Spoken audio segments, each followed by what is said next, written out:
I don't have a beautiful diagram, so Okay. I'm just going to put it through. So the first phase is the story, the untelling of the story. So having a look at what it is that we're working with in the story, and how that story is changing our lives, not for the better, but it's keeping us stuck in a place of that story as to where it was.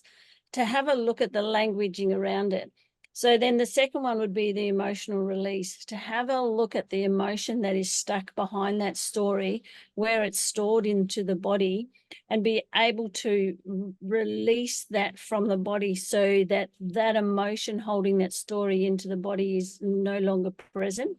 And we're able to release that emotion, or that generally it's a disruptive emotion. And then the next one would be sort of like a disruptive stone. So dropping the pebble into the story, disrupting it, and then extracting all the wisdom from that story, and how that the wisdom has unconsciously transformed our lives, and what is the wisdom that we can take from that story into the now. And then the next phase would be wisdom futuring. So it's taking the wisdom learned from that story and taking it out into the future. So how is the wisdom from that story able to help us envisage our lives, say 3 months, 6 months, 12 months, 5 years down the future, and just give them a future vision and take them from past consciousness or unconsciousness into future futuristic visioning. And the last part is rewriting the story that we want to actually tell of our life. And what is that story? So it's reverse storytelling. Oh, you could even call it that. Reverse storytelling. Or the untelling. Yeah, I've put that as your number one. I think that's a really good word, untelling. So you've got untelling, then you've got release, disrupt, extract.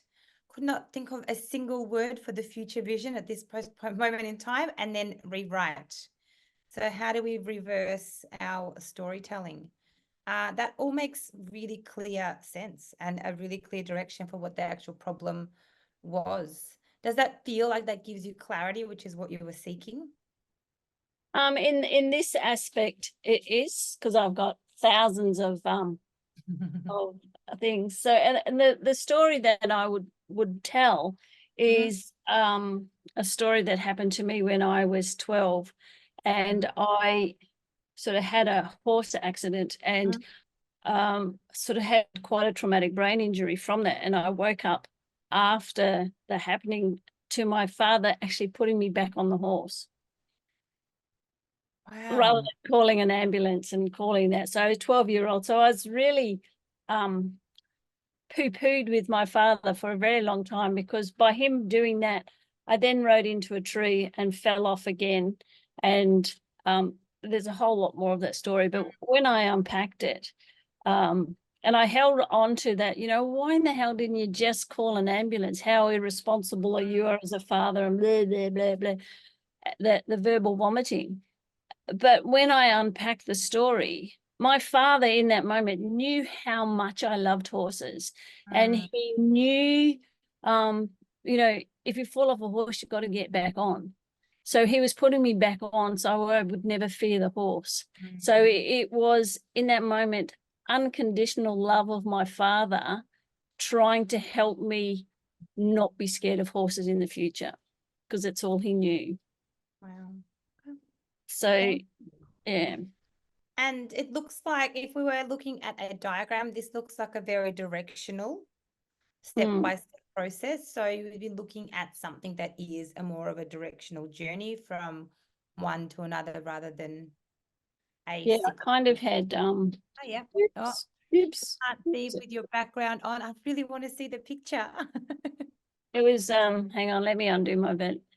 Okay. I travel and live in a motorhome, so you just get to see where I live rather than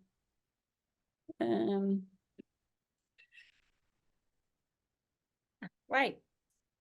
yeah, so it was just Oh, yep. just arrows. Yep, So great. Yep. this way. And that's a Yeah. really easy to follow journey and path. Great. Yeah. Thank you so much, Mary. It was lovely to get to know more about your story too. Let's give her a hand.